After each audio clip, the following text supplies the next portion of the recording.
our stories are very different in that I recognized my entrepreneurship at a very early age, and it took you a little while. But like Chris and I were talking off camera, you know, oftentimes that entrepreneurship is on fire way down in your belly. It just doesn't manifest until later on in life. Takes a while to click sometimes. It takes a while to click sometimes, right? And there's other outside factors. Maybe, you know, you have that desire, but you don't have the confidence. I dealt with that a little bit through the various things that I did.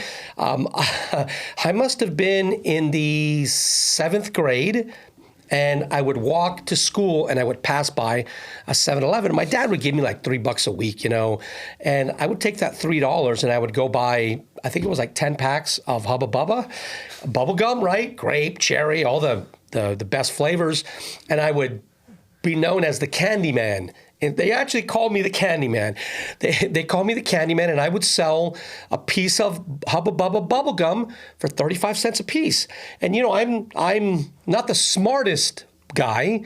That's why I was in the infantry. Like, by the way, Chris, Benson, and I are combat infantrymen, so we're not recognized as the smartest of individuals, but we have a lot of heart, right? So, you know, I would make a lot of money for a 8, 10, 12-year-old, you know, spending $3 and then coming home with, you know, multiples of that at the end of the day, and kids would pay. And I realized early on that I didn't want to work for anybody. I knew that in the future, business was in it for me.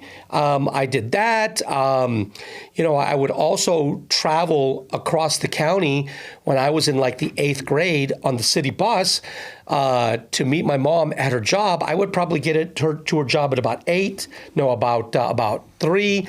She would get off at 5. And for 2 hours, I would sit in the thrift store that she worked at, and I would play with the toys and all that. And then if I found a toy that I thought I could sell, I would buy it and I would take it at a discount since my mom worked there, so I'm saving even more money.